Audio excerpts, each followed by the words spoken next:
Oh, Jesus. Stanton had a crazy series. The MLB Gambling Podcast on the Sports Game Podcast Network is brought to you by Monarch Fantasies. On the pro code MLB SGPN, score up to $1,000 bonus cash. We're also brought to you by Rhythm. Get your 7-day free trial today by going to sportsgambling.com/RITHMM.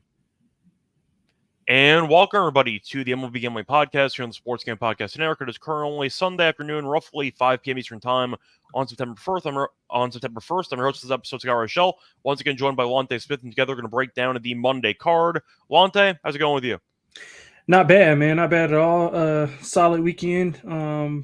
Yeah, so I'm just waiting for the series to kind of end and we move on to this week. So yeah, looking forward to it.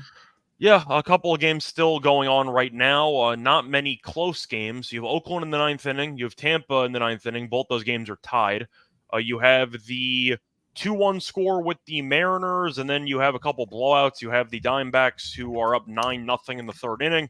You have the Orioles, who are up 6-1 against the Rockies, and the Yankees, I think, just lost, and they were down 14-7 in the ninth inning. So point is, a couple of competitive games going on right now, some of them that are not. But overall, we're back once again to, I'd say, go through all of the games that hopefully are more entertaining on Monday. Either way, though, do want to ask you, Lonte, though, as I always do, since it is officially the end of the weekend, any weekend takeaways that you had from the last couple of days in general? I mean, not really. Just you got to just be selective, like we said the last episode. Kind of be selective in some of these spots. You see a lot of people bringing up, some newer pitchers, some smaller league guys like AA, AAA guys coming up to kind of finish out the year for the teams who aren't in contention. So you kind of want to just tread lightly there. But outside of that, man, I think it's been pretty much business as usual. As far, I don't think anything stood out today except for. Alex Cobb had a perfect game going, I think, in the seventh inning. That was pretty entertaining. Outside of that, man, nothing much. Just, it's been pretty much business as usual for me. Yeah, I think that the only thing that's really worth taking away, or at least a couple things. First of all, I actually called something completely correctly over the weekend.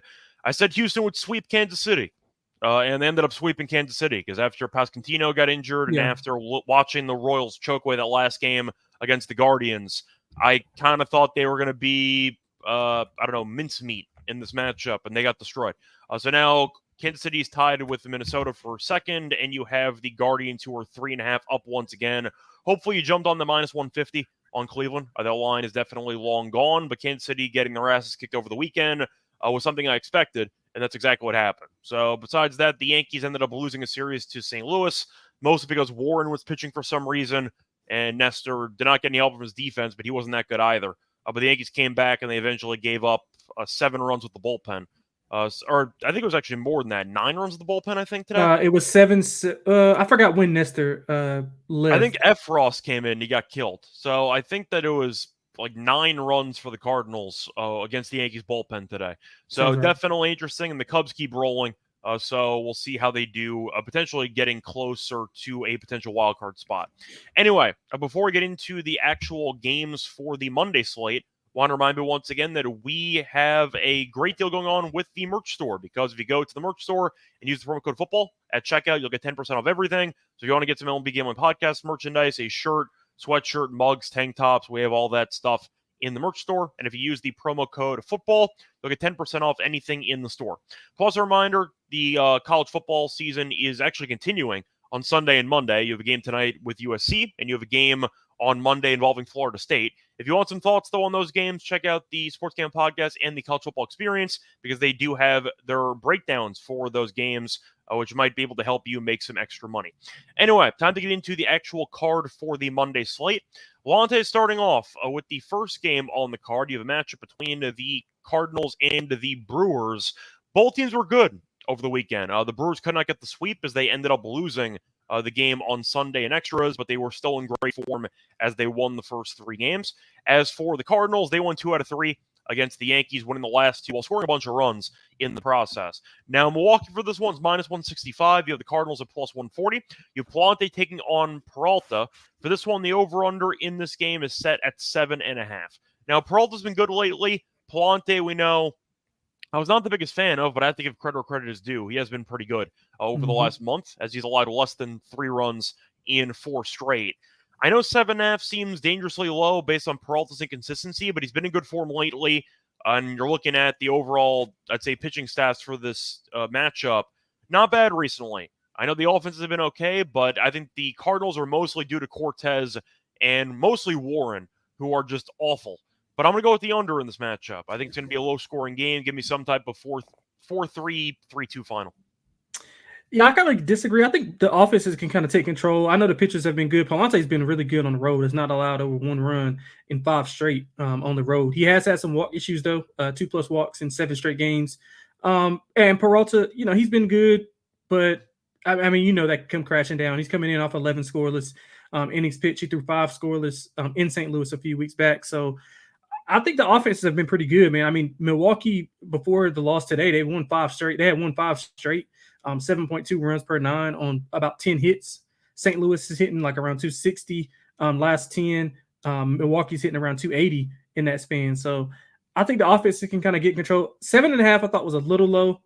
I think we are more inclined to see like a 5-4 type of game. So I'm leaning over. I also like St. Louis in this game. I think Palante will be fine on the road. Both offenses will trade some hits here and there, but I think St. Louis will be able to. St. Louis is hot right now. They play good in their last series, obviously, to our dismay. But yeah, I think St. Louis is a little bit overpriced here. I mean, I think Milwaukee's a little bit overpriced here. I'm sorry. I agree. I thought they were pretty good against San Diego earlier in the week too. So Yeah. I think I'll agree with you on the price. I think that minus 165 is too high. I'll lean to the under. But Palante is definitely good enough to at least hang with Peralta. And I think that the price is too big. So yeah, I'll go with the Cardinals as well at plus 140. Moving on to the next game, you have a massive favorite that we probably shouldn't even talk about, but you have the White Sox who are playing, and they're against Baltimore. Now, Baltimore is up 6-1 in the 9th inning right now to win a series in Coors, while the White Sox got shut out by Sean Manaea and company today, 2-0. For the actual prices, though, minus 400 for Baltimore, plus 310 for the White Sox, and the over-under in this game is set at around 8.5. Now, Burns has been really bad lately. You are looking at who is pitching for the White Sox, and it is none other than Chris Flexen. And I believe I mentioned this multiple times on the show. First of all, the White Sox have lost 10 in a row again, so congrats. Firing the manager did absolutely nothing to help your overall team. But Flexen is pitching, and I believe now the streak is at 19. I think. I don't believe it's at 20. But I think they've lost 19 straight games that Flexen's appeared in the season. Tomorrow. So just quickly pulling it up, though, just doing the math here. 5, that is 11. That is 16. That is 20. We are officially at 20. The White Sox have lost 20 straight games that Flexen has pitched in. It's minus 400. So you basically have to take Baltimore minus 2.5, or you got to go with some type of total or something. I'm going to go with White Sox team total over as my play in this one. I really don't want to lay this massive price. I get that the White Sox are useless, and they're the worst team I've ever seen. I said they're going to lose 120 games in April, and I think they're actually going to do it. But for the sake of this matchup, Burns has been horrible for the last month. And Flexen, I know, has not been good. He's been better recently, though. The issue is they just never actually score runs for him, so they keep losing. But if you want to look at the actual stats for Burns over the last month or so, he's been a lost cause. He was good last outing, but before that, he struggled. He went 5 innings, gave up 1 earned runs against the Dodgers, 6 runs in total, so 5 unearned, but still 6 runs. But in his last 5 starts, he has an ERA of 7.36. Once again, doesn't include the 5 runs that were unearned against the Dodgers. He's given up 28 runs in 25 2/3 in his last 5 starts. I got to go White Sox team total over. Might sound ugly. I get it, but Burns is getting a ton of respect, and I don't like his current form. Give me the White Sox team total over. Yeah, I like the full game over. And also, I think Burns will be able to get back on track as far as his K rate. So if you find a good K price for him, he only had 6 Ks in his last 2 starts combined. This is a step down in competition, obviously. He's faced 3 really good offenses, which is causing his numbers to go up that you just went over. So I think he'll be in good form here. I do expect them to give up at least a few. So I think we can get over this number.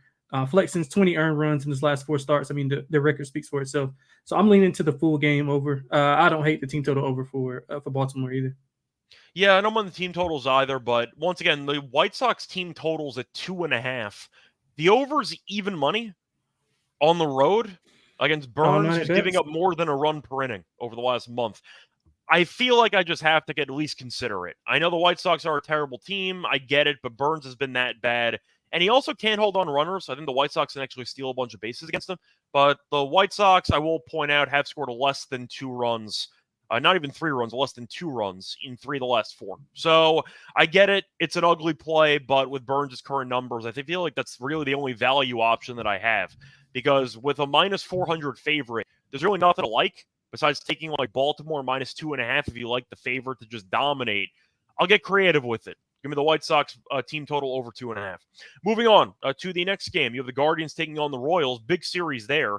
You could argue that based on how the Twins have played over the last 2 weeks or so, if Cleveland wins this series, they might win the division, just officially here, if they end up dominating. So we'll see what happens. But the point is, you are looking at the Guardians being about minus 105. Kansas City is minus 115. You have Williams taking on Waka. And for the over-under in this game, the total is currently being set at around 8.5 or 9. Now, Williams record-wise has not been good. He's 2-7 with a 4.99 ERA. Last couple starts, though, he's been getting better, but still not great. 5 innings, 2 runs against the Royals, 4 1/3, 3 runs against the Yankees, 4 innings, 5 runs against the Brewers. So he has not been good. We'll point out, though, he has been better on the road than at home, I believe, just to confirm that. Yes, he has. 3.03 ERA on the road, 7.54 ERA at home. But Cleveland has lost each of his last 3 starts, and he has been kind of a mess for most of the year. Waka, though, has been good for the most part. I know that he's kind of been stumbling a bit in the last couple outings, so we'll see if he can get back on track, as he gave up 5 runs in his last start against Cleveland. So, first glance, I like the over. We saw both offenses look pretty good against these pitchers, and I do think that both teams could generate some runs. Kansas City was not good over the weekend, but Houston, we know that they can be a streaky team, and it seems like they are back in form. 8.5, though, I think that both starters can be vulnerable. I'll take the over. Yeah, I like Kansas City in the spot. I don't trust Williams. I know he's been better on the road, like you said, but I mean, I just don't trust them against this Kansas City lineup. They've lost 5 straight. They're hitting 274 versus righties at home in the last 10. They pretty much own Cleveland this year. They're 7-3 head-to-head the last 10 matchups. 4 of those by multiple runs. So I think they can go well. I like Waka. He had 1 bad inning versus Cleveland, not even a bad start. He was going well. I think the 6th or 7th inning, he gave up like 4 runs. So he had held him in check up until that point. So I think it was the 7th. I think it was the 7th, and then Urseg came in. And he absolutely blew the entire game, I think. Yeah. Okay. Well, yeah, I know he just had 1 bad inning though.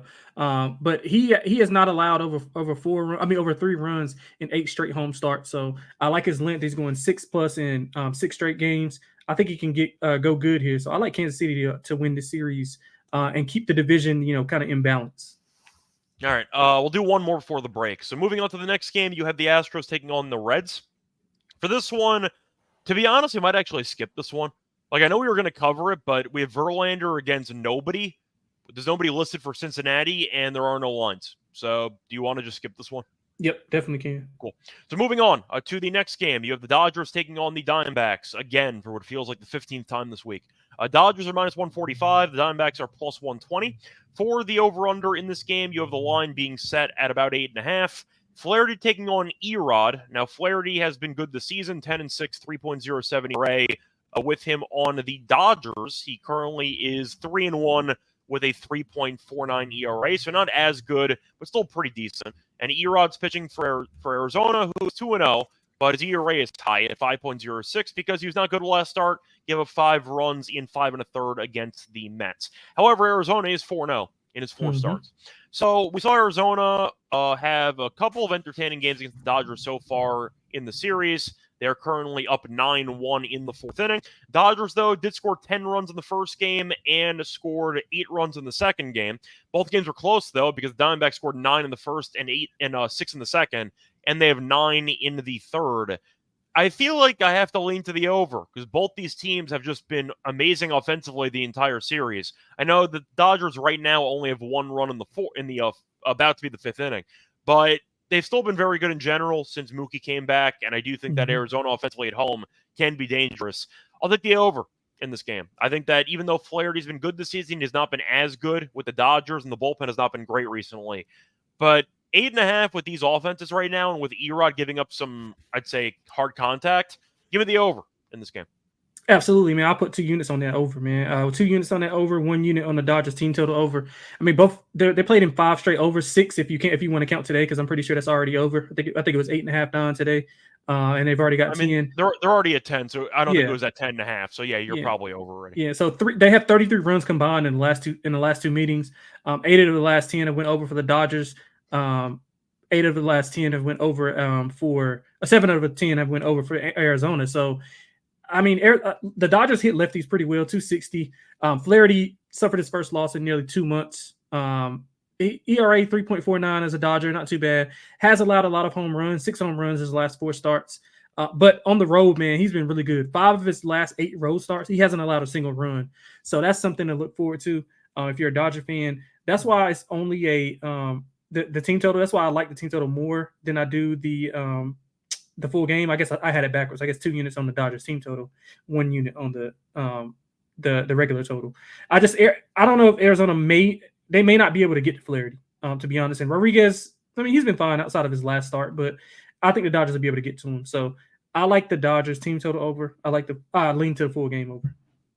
All right, moving on to the next game. Before we get into that one, do you want to mind me once again, they're brought to you by Monarch Fantasy, because they still have the Pick'em going on, which I recommend you trying out, because if you end up joining the Pick'em, then you also have a chance to win 1,000 times your money if you end up using the, of course, right picks for your entry. Or you could do fantasy football the right way with Best Ball. Best Ball Mania is now live with $15 million in prizes. Can you believe the season starts on Thursday?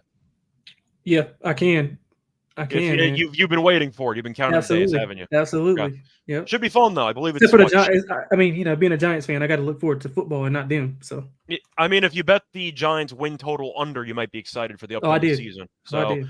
something to keep in mind. I do want to ask you, though, for the Thursday game, any early thoughts on Chiefs-Ravens? Yeah, I like the Chiefs. I think the Ravens are going to take a step back this year with McDonald, moving away to Seattle. I'm really high on Seattle as well. But yeah, I mean, this is the best probably offense that Kansas City's had since probably Cheetahs last year. So yeah, they're going to be fun to watch. Yeah, I mean, I feel obviously, like I'm not saying anything outrageously here. Yeah, I think we're on the same page there. Thing for my entry, though, I'm probably going to go with the higher on. You know what? We'll do Rashee Rice for this one. I think that even though Hollywood Brown was a decent acquisition, he's of course going to be out for week 1 after he got injured in preseason. Rice should be in jail, but they're not suspending him at all, so he's going to end up playing in this game. But with Hollywood Brown being out, I do think that the Chiefs will be able to generate some big plays. And Rice did kind of come on at the end of last year as a pretty solid weapon, so I don't mind Rice higher on his receiving yards in that game. But sign up the promo code MLB SGPN to claim a special pick and a first-time deposit offer up to $1,000 bonus cash on Fantasy, promo code MLB SGPN. Welcome back, everyone, to the MLB Gambling Podcast. Just finished going through the first couple games for the Monday card. Time to keep it going. Just basically went through the first half of the games on Monday. Time to keep it going with the Tigers taking on the Padres. Now, the Tigers have undecided pitching. The Padres have Musgrove pitching. I have no lines in this one either. So, Lonte, dealer's choice. Do you want to skip or do you want to talk about it anyway? We can just I could just hit on it. I like the way Detroit's been playing as of late. I think they've been won good lately. Yeah, I think they've won 7 of their last 10. San Diego's been kind of up and down, but it's kind of hard to decipher. But I do want to just point out that Detroit has been really good as of late. I mean, they've been competitive. I think did they win today too, right? So they won 8 of 11. It's actually 8 of their last 10. Yeah. So they've been doing really well. So I just want to point that out. Musgrove, I mean, you never know what you're going to get with him. I do think San Diego has hit a bit of a lull here, but they'll get back on track. I'm just not sure if it's against Detroit. I think Detroit and over would probably be the play that I'll be looking at. I agree with you about Detroit. I think I'm going to lean to the under, not knowing what the total is. Musgrove's been fine. He's coming off the IL. He's made 4 starts. He's allowed 4 runs total in those outings. So I think he'll pitch well. Detroit, though, we know, even with the current form they're in, most of the pitching, I feel like the offense has been okay, at least for Detroit standards, but it's not going to light you up. So I don't mind the under in that game as well. I'll link to Detroit, though. Definitely plus money with San Diego being at home. Moving on to the next game, you have the Rays taking on the Twins in the Trop. For this one, you have Woods Richardson pitching against Littell. For this one, Minnesota's minus 115. Tampa is minus 105. The over-under in this game is around 7.5 or 8. Now, for Friday, I ended up giving out my play for Saturday, which was fading Minnesota because this team has been terrible. And what do you know? They've still been terrible. Like, nothing's really changed for Minnesota. They're kind of falling apart right now. Tampa, we know, has not been good either. Toronto, though, did lose 2 out of the 3 games in the series, so Minnesota did kind of pick it up. I did pick the right game, though, as Toronto won 15-0 on Saturday. But Minnesota, we know, has been slumping, and I think the line's pretty accurate in my opinion. Tampa, yes, they have not been great. They have been in a bit of a slump recently, but they're at home. They are better at home, and you are looking at Minnesota being 3 over on the road compared to being 9 over at home. Woods Richardson, though, and Littell, basically the same stats, just looking at them side by side. I do want to point out Woods Richardson has been worse on the road this season, and Littell's been good lately. Think I'm going to lean Tampa in this one. I just want to see more from Minnesota. Mm-hmm. Yes, they won 2 out of 3 games, but I still think that Tampa might be getting a decent price here. You can actually find around minus 102 on FanDuel. That's the best price you could find. I don't want to back Minnesota right now. I'd rather lean to Tampa. Probably not going to bet this game, though. Yeah, I'm leaning towards Minnesota. Not because they've been playing better as of late, because they haven't. It's because I usually look to fade pitchers off of, long extended rest due to injury. And Littell's, he hasn't pitched in 2 weeks. Shoulder soreness was his issue. Now, he's been good.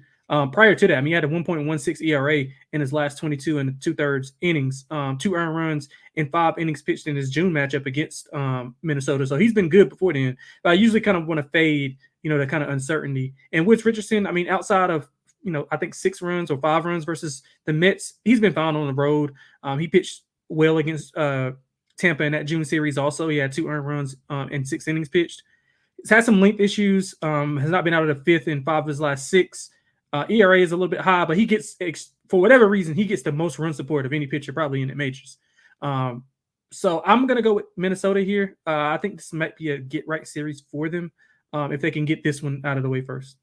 I think that was the Toronto one because they did win 2 out of 3, but I still need a bigger sample to tell you that Minnesota's back on track. So no, I don't think they're back on track. Yeah, I don't think they're back on track at all. I'm saying they won 2 out of 3, so that's the start of something. So I'll see what happens. Maybe. Yeah, we'll see if they can keep it together against Tampa on the road. Moving on to the next matchup, you have the Mariners taking on the A's. For this one, you have Gilbert pitching against Bido. For this one, for the actual money line in this game, you have Seattle at about minus 144. For Oakland, you have plus 122. And for the over-under in this game, you have 7.5 or 8. Now, Gilbert this season has been good. I feel bad, though, because his record is 7-10, because his team never scores any runs for him. But he's been good. At least he had 1 bad start against the Dodgers 2 times ago. A great last start, though. 6 innings and no runs, 10 strikeouts. And they still lost. They've lost 3 straight starts that he's made. But Gilbert has been a very solid pitcher for the last couple of months. And Bido's been very good as well.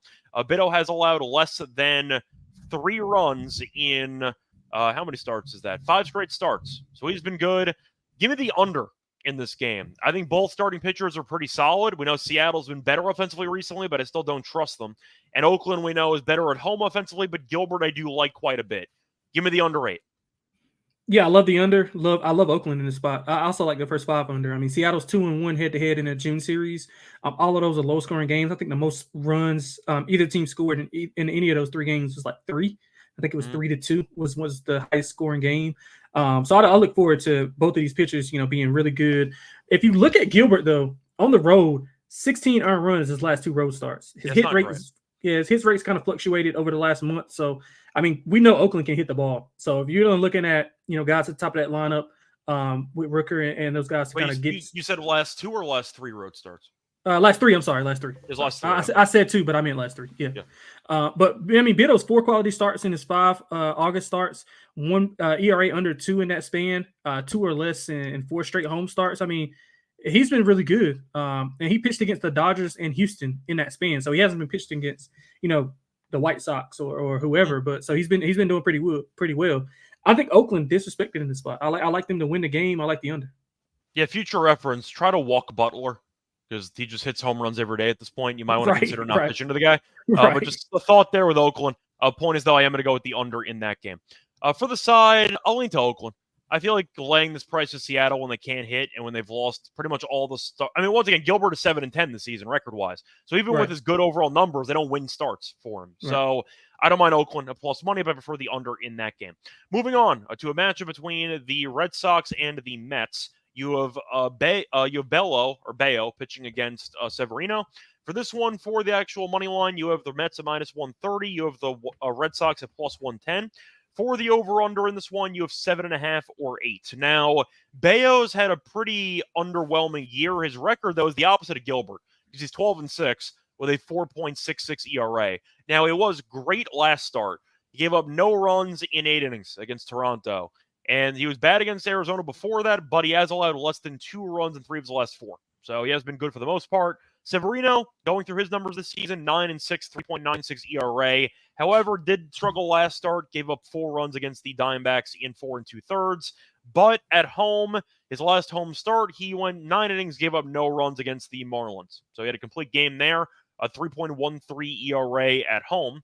And his last couple home starts, good for the most part, did get shelled by Minnesota, though, in his second to last home start. So for this one, the question is about form for me, because the Mets have won 4 straight, and it seems like they're starting to get back on track again. They're 9 over 500, so they might make the playoffs. The Red Sox, though, have just been awful, and I feel like I just can't back them. Even the game they won against Detroit, they blew a massive lead and had to come back in the 10th inning. So that wasn't easy either. But they've lost 3 of their last 4. They've lost, 7 of their last 10. I can't back this team. I know Bayo's been better recently, but I think I got to take the Mets. They've been good, and the Red Sox haven't. So I'll take the minus 130. The Red Sox bullpen invents ways to blow games. So I'll go with the Mets to get the job done. You? Man, I think this screams over. Boston's offense has struggled, I think, which is, really like linked to why they've been struggling. If they can't get any offense going, they can't just beat people. They got to outscore people. I mean, I know it's like kind of obvious, but some teams can win without scoring like 7 or 8 runs. So I think Boston, they have to score 7, 8 runs to beat people, and they just haven't been doing that lately. They're hitting under 210 in the last 10. Severino, man, 4+ runs earned in 4 of his last 6. 3 of those were on the road, though, so maybe he's better. He'll be better at home. He's allowed multiple home runs in 3 of those. His hit rate's been high. Man, I think one of these teams is going to score 8 or 9 runs. I can't figure out which one it's going to be, but I'm just going to go with the over. Mets 3 straight road series, 3rd straight road series. They're returning home. They were 7-3 in that span. I expect some runs here, man. I think we see a high scoring game, so I love the over. All right, I'm moving on to the next game. A second to last game between the Pirates and the Cubs. For this one, you have Jones pitching against Taillon, and for the actual money line in this game, Cubs are minus 138. The Pirates are plus 118. For the over-under, 7.5, which means the wind is probably blowing in for this game, if I had to guess. Before this matchup, Jones got injured, but he came back, and he has been not good, because he made 1 start against the Cubs, coincidentally, and he got shelled. They gave up 5 runs in 4 innings. Taillon, though, against his former team, you are looking at Taillon, who has been pretty decent this season. 9-8, 3.85 ERA. Did also struggle against his former team. Gave up 4 runs in 6 2/3 and 8 hits as well. So not as bad as Jones, but he has given up 4+ runs in 4 straight starts. Even with the wind hypothetically blowing in, I have to confirm that. But I like the over in this game.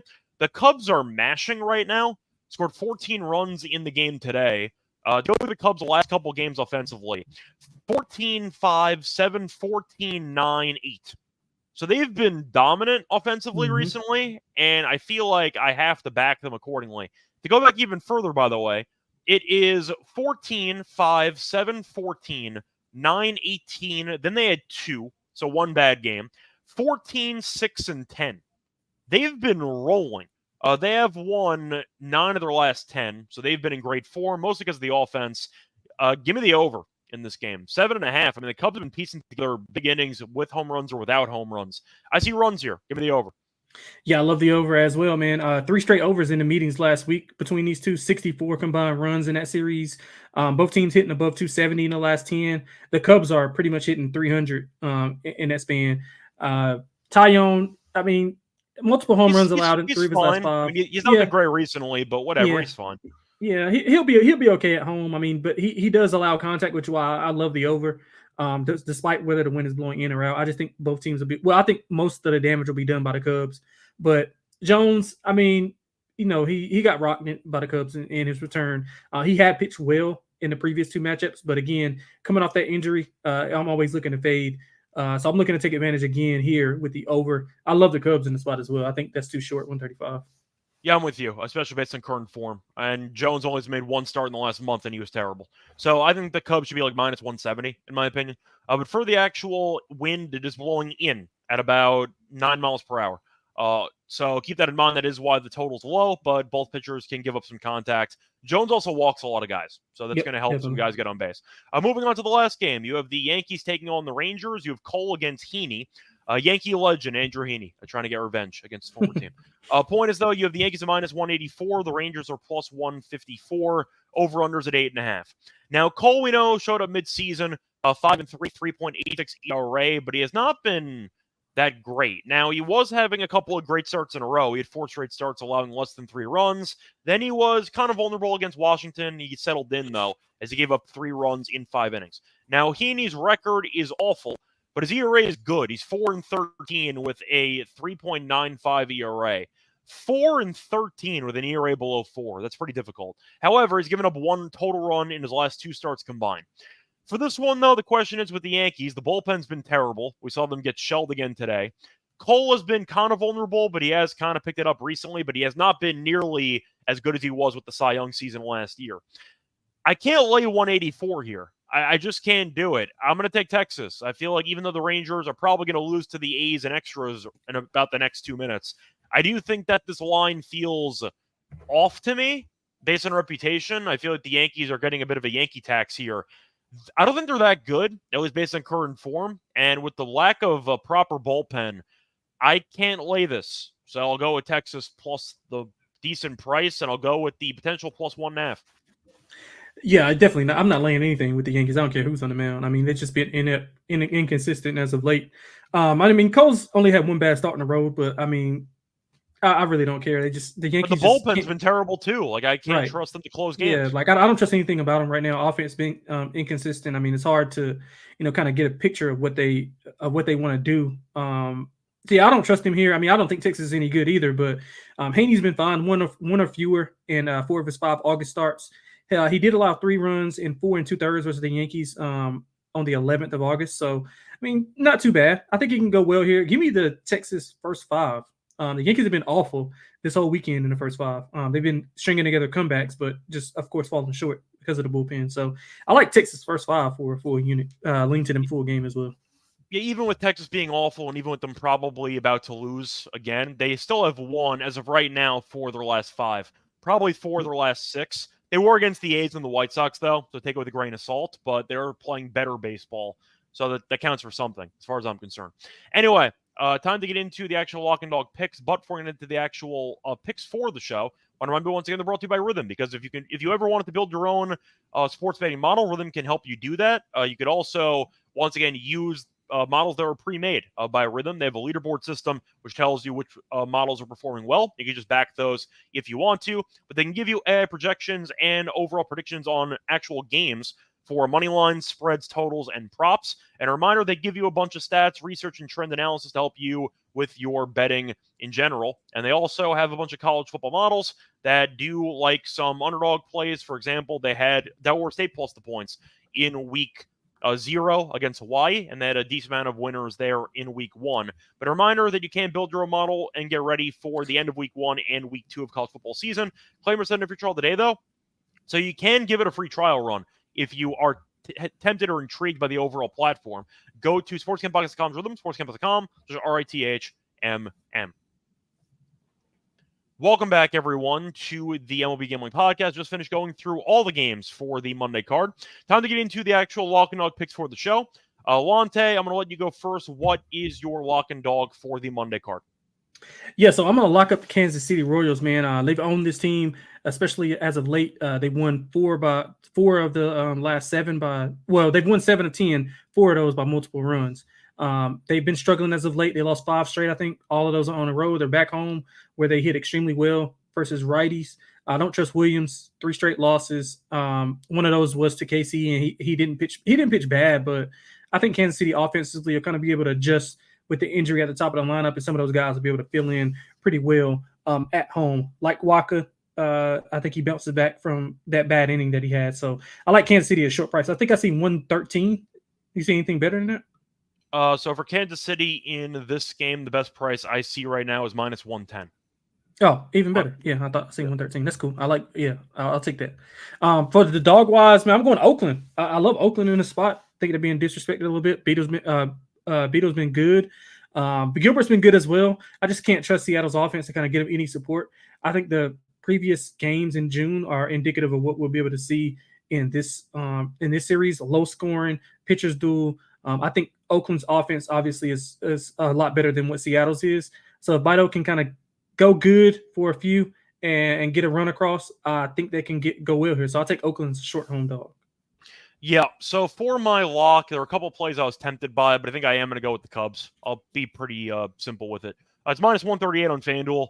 Against the Pirates, this is way too cheap. We saw them sweep the Pirates in Pittsburgh last week, and they scored 9+ runs in every game of that series. Now, the Cubs have scored at least 5 runs in each of their last 6 games. They've scored at least 7 runs in 5 of their last 6, and they have scored at least 5 runs in 9 of their last 10, which is why they have won 9 of their last 10 games. Pittsburgh, though, has been awful, and they've fallen off a cliff. So Pittsburgh has lost 5 of their last 6. They've given up at least 6 runs in 5 of those 6 games, so they can't pitch, which is really a perfect recipe for the Cubs team total over, but I don't have that in front of me. It's not posted yet, so keep that in mind. But I am going to go with the Cubs. Tyone, do I think he's great? No. Jones, though's made 1 outing since coming back. Walks a lot of guys, gives up some contact. Cubs should be able to keep it rolling here, especially being at home. This price is insane to me. There's no way this closes below 140. This has to close like 170, as far as I'm concerned, based on how good the Cubs have been. They won 14-1 today. They ended up sweeping the Nationals. They're in great form. Give me the hot team at minus 138 as my lock. For my dog, going to look at a matchup. Where do I want to go for this one? What did I like, actually? I mean, I thought about St. Louis, but I don't know if I'm going to take him or not. Do I like anything else? Not really, honestly, unless I go for a run line with somebody. I think I am going to go with the... Do I go with an alt over in the Dodgers game? That could be kind of fun. I don't hate that, yeah. I mean, the White Sox team totals at even money, but I'm not... Does that count at even money, or does it have to be plus money?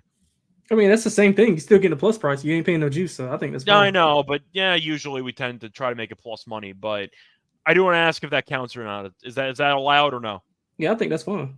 All right, so for my dog, give me the White Sox team total over 2.5 at even money on ESPN bet.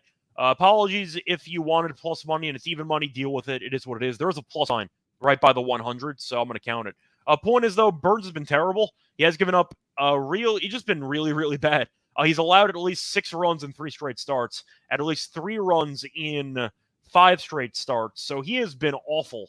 7.36 ERA in the last 5, and that's also not including 7 unearned runs. The White Sox are awful.